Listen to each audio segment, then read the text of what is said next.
we hear many things about, so where is the country heading to? So from an economic perspective, when this current government came into power in September 2022, so I think the report that I can look at is say the inflation in October 2022 stood at 9.6%. Right? Maybe even before that.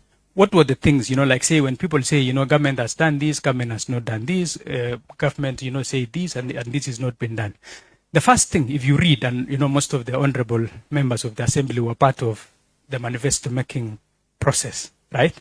So one of the places in that manifesto, when the president put it out there, there's a page where he said the perfect storm, right? Where he articulated that, what is the problem that, that I really need to come out and resolve in Kenya. And he outlined three key issues. Number one was the vulnerability of our economy.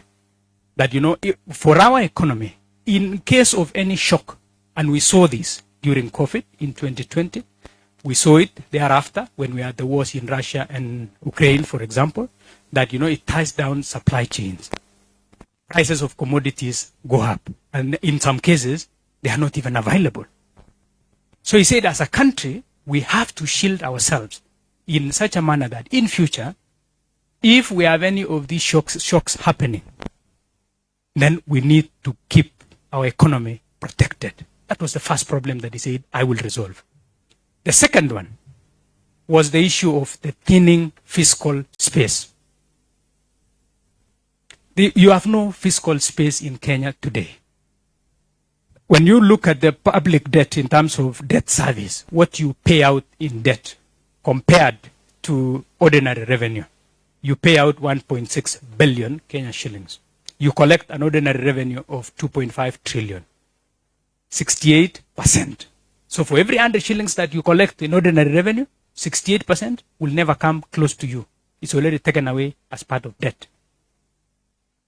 So I want you quick maths from 2.5 and 1.6. What is the difference? About 900 billion, right? So with 900 billion, you still have your county allocation of 380, 400 billion. You have salaries of about 900 billion. So when will you do development? When you're almost borrowing to pay off loans which have already been consumed. So you had to come up with mechanisms of sorting that out in the first place. And at that time, in the next year, that was 2024 by February, if we didn't sort out the Eurobond, you were going to default on the 2 billion Eurobond. And you know what that will mean? You know what that will mean?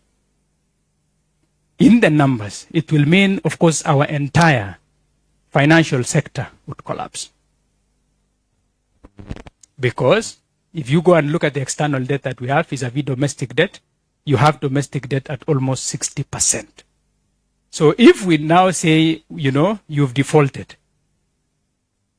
now you will go into your bank tomorrow and say you are that fixed deposit. The bank tells you, we invested it in some T-bill.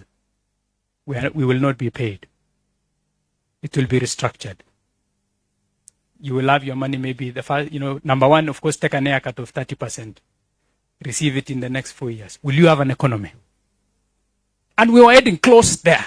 It wasn't far away. It was heading close there.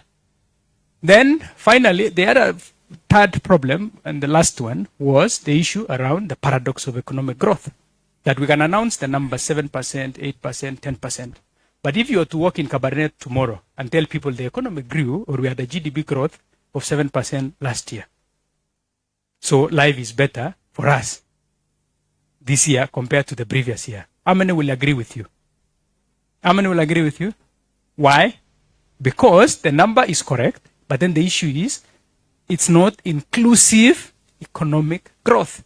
So you need to address the issue of just not growth, but inclusive growth, that no one is left behind. That is a matter that you needed to address. So what has been done? So number one, you needed to mobilize your own savings. That's why the NSSF figures needed to go up. That's why, number two, People talk about SHA and say all manner of things. But now, you saw one shock which came in the other day. Hadn't we started investing our own money to have a robust healthcare system? Trump came the other day and said, you know, he will no longer fund the WHO, he will no longer do all these kind of things on the US aid and the rest.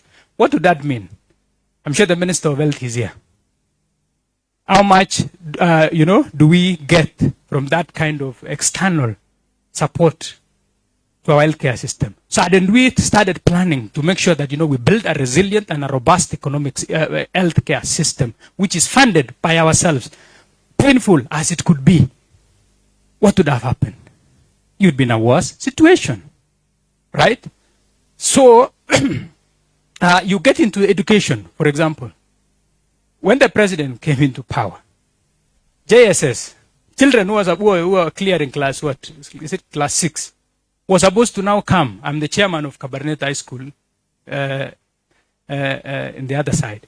We had already been told to build JSS classrooms, which were done, right? So now expecting to get a child was coming all from class 6 to come to Cabernet and get to boarding by year 7. What would that have meant? Today, to even pay school fees for these guys for 4 years is a problem. It's a tall order, right? So if we were to do that, so what would have happened? Education, which is supposed to be an equalizer, would have actually ended up increasing, broaden, what you call, for those who have and those who don't have, inequalities, right? So you would expand inequalities. And he said, regardless of how much money is being spent to put up the JSS classrooms, JSS will remain in the primary schools. Why? To protect those who are in the bottom of the pyramid. That was the essence, right? Secondly, when you say equality in terms of economic growth, that leaves no one behind. You go into all these sectors in terms of, in agriculture, for example, the issue of subsidized fertilizer was very important because that was going all the way to especially the small older farmer. Some of these fellows were not even using fertilizer because at 7,500, it was out of reach for most of them. And that's why government had to subsidize that all the way to 2,500. And in some cases, even the big farmers, I know some of them as well, were not using the correct amount of fertilizer because the cost was unaffordable. And of course, what happens to productivity? Productivity will be low. And we can all see inflation has come down from 9.6. Now it's at 3.3.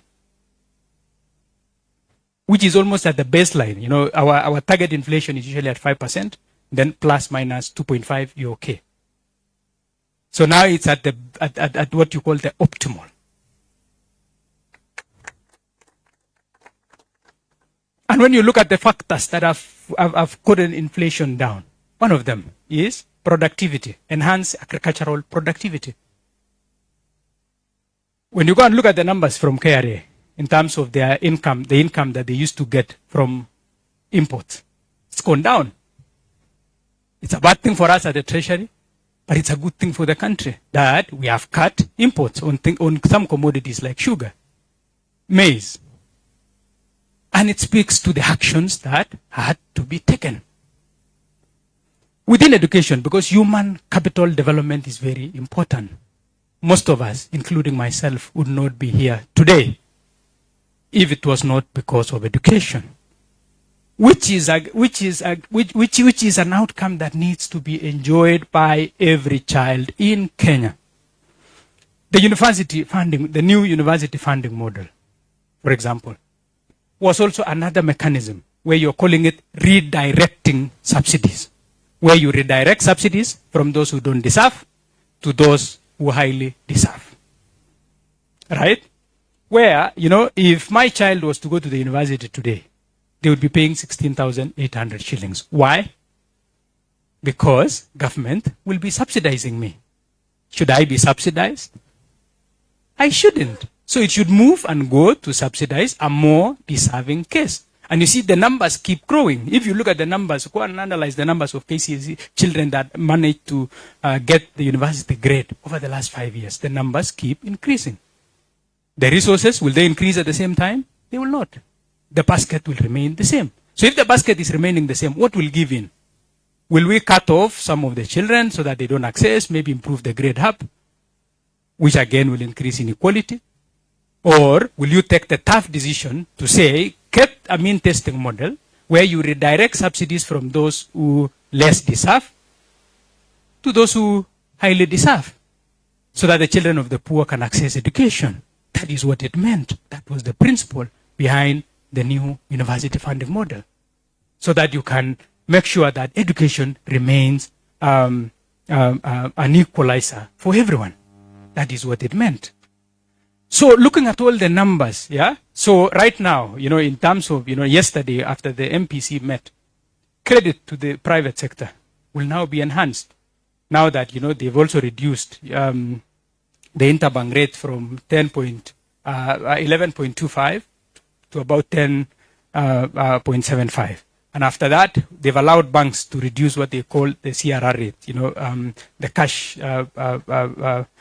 risk ratio, so that, you increase more liquidity, leave more liquidity with the bank, then we can have people being able to borrow. And we also have other interventions. For those who can borrow at the commercial rate, say 12%, 13%, and the rest, we also have AFC with us. So we need to look at that, like when we sit in our meetings and see, the people who require that kind of credit to get, great cows, to expand their farms, to do their coffee and the rest of the other things. So what are we? Those are the things now that, when we meet in such kind of meetings, they are the things that we will be able to help as leaders to be able to intervene. So that, if we don't have enough funding at places like AFC, then those are the things that we can help and drive forward. But I think, so I think I needed to just put into perspective a few of these things so that, we can communicate. Because when you go out there, the paradox is when you go, there's so much negativity in Kenya, especially if you log into the social media. I left reading newspapers 10 years ago myself. It's only that when I went to government that I say, okay, if there's something related to us, photocopy that bit and I have it. But I don't buy a newspaper to read. It was the first thing that I said, don't bring newspapers to my office. I don't need the newspapers. Because by the time you finish reading newspapers, you will even be unable to walk. You will think the country is... And when you go out, you sit with analysts who are very young students in the streets of New York or wherever. And they are telling you there is an emerging giant. And one of those places that you will need to look at if you want to invest is called Kenya. Our Eurobond is trading very favorably. The credit rating agencies last week revised our ratings positively, upgraded it up. Because the things that are being done are surely taking shape. So I think the issue is, we have to carry that positive mindset ourselves and be able to preach what is positive. And then we just keep our eyes open on the areas where we still need to work on. That's why I go back to Paul Collier. Worried well. If I'm doing 80%, I focus on the 20%. They should keep me awake. 80% of my energy on the 20% I've not been able to do. And 20% to protect the gains that I have made on the 80% so that I don't digress. So I think with that, allow me to finish at that point. Thank you very much, Honorable Speaker. Asante sana.